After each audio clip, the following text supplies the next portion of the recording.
Hello viewers, welcome once again to my YouTube channel Bangalore Real Estate with Anil Pandey. और मैं आज एक आपको ऐसी एक इन्फॉर्मेशन से रियल एस्टेट में अवगत कराता हूँ जो कि हर गेटेड कम्युनिटी हो, प्रेस्टीज हो, गोदरेज हो, ब्रिगेड, शोभा और जो भी हो, जब प्रोजेक्ट बन के तैयार हो जाता है बेंगलोर में, तो बिल्डर को इतनी जल्दी क्या रहती है कि वो जो है एसोसिएशन फार्म करके और जल्दी से निकलना चाहता है। इसके पीछे रीज़न क्या है और फिर क्या होता है, जो बायर्स होते हैं जो वेट कर रहे होते हैं अपने पोजीशन का, और वो इस फील्ड में अनएक्सपीरियंस होते हैं, मैक्सिमम आईटी प्रोफेशनल है बेंगलोर में, और फिर वो उनमें भी जल्दी हो जाती है कि कौन प्रेसिडेंट बनेगा, क्या बनेगा, because they are not having, they are much more intelligent in their respective field. But real estate की फील्ड ऐसी है कि जिसमें बहुत सी चीज़ों से वो अनजाने होते हैं और फिर एक ऐसे ट्रैप में फंस जाते हैं। इन सब के बारे में आपको, जो भी बेंगलोर में आगे जिनका पोजीशन होने वाला है, तो कम से कम ये इन्फॉर्मेशन उनको बहुत अच्छी तरीके से अगर मिल जाती है, so that they can be careful because they have invested there hard and money. और इन सब पॉइंट को आपको सुनना है, so kindly don't skip, it is very going to be very informative video for all those buyers। so इसलिए इसको आप skip मत करना। एंड नए व्यूअर के लिए kindly subscribe they, so that real estate से जुड़ी हुई जो कठिनाइयाँ हैं, ठीक है, आपने बुक तो कर दिया लेकिन जब पोजीशन के लिए जाते हैं तो फिर ये क्या अंदरूनी मामला है, क्या खेल होता है, बिल्डर क्या खेल करता है बायर के साथ, तो मैं इस वीडियो में उन सब पर एक लाइट डालूंगा, so that it will be benefited for you also when you are going to take over your flat and form the association।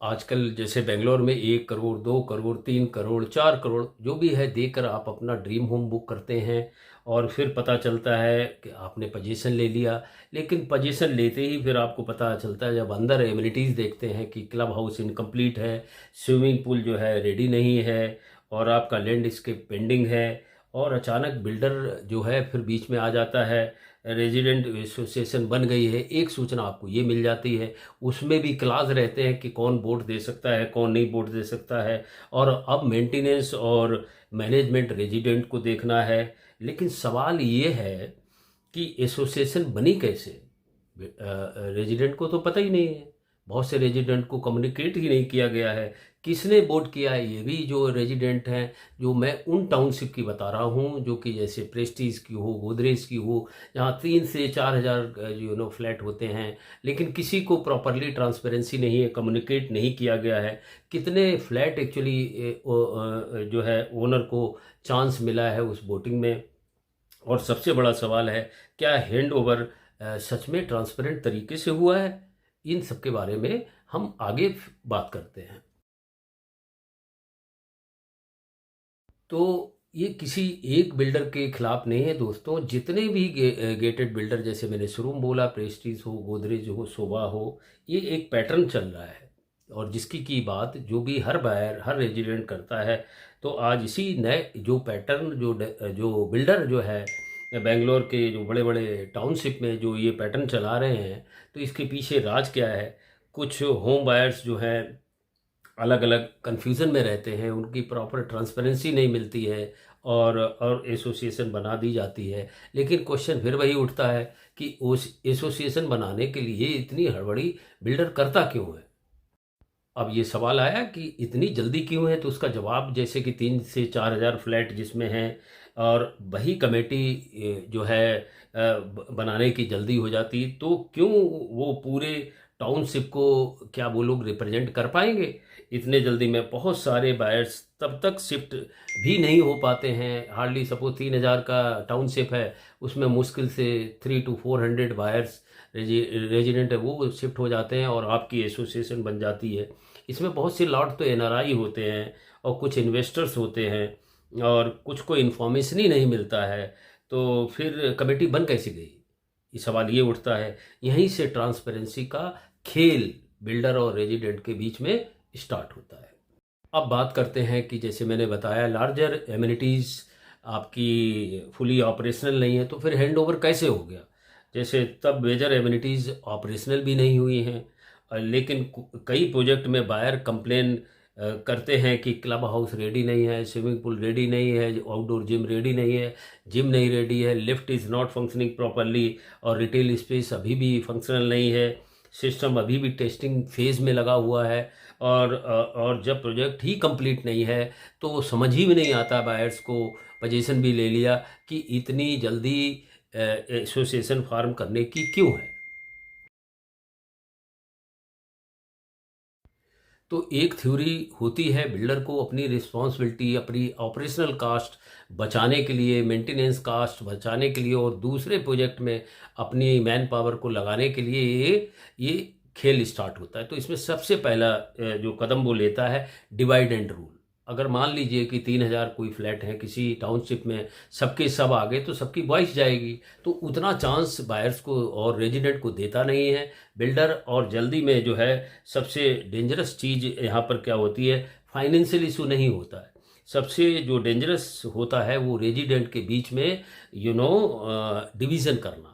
Resident different group में फार्म हो जाते हैं, किन्हीं के डिफरेंट कैंप्स बन जाते हैं, और फिर व्हाट्सएप ग्रुप भी अलग हो जाते हैं, आपस में वो झगड़ने लगते हैं, और कौन प्रेसिडेंट बनेगा, 13-14 पोर्टफोलियो होते हैं, उसकी लड़ाई चालू हो जाती है विद डिफरेंट कैंप। और जो असली इशू है जिसका मैंने स्टार्ट किया था, जैसे आपका क्लब हाउस रेडी नहीं है, आपका स्विमिंग पूल रेडी नहीं है, आपकी जो और एमिनिटीज़ हैं वो रेडी ऑपरेशनल नहीं है, रिटेल स्पेस रेडी नहीं है, और आपका जो रोड लैंडस्केप है, whether coming to your apartment, that is not ready, sewerage ready नहीं है, एसटीपी रेडी नहीं है। वहाँ से दिमाग हटकर, ये किसने हटाया, ये बिल्डर ने। जो भी है, अगर पूरी की पूरी स्ट्रेंथ है इस पर, रेरा 50% जब तक ऑक्यूपेंसी प्रॉपरली नहीं आ जाए उसमें, तब तक इलेक्शन नहीं हो सकता। लेकिन वो करता क्या है, अब मैंने एग्जाम्पल दिया आपको, 20% भी अगर अंदर आ गए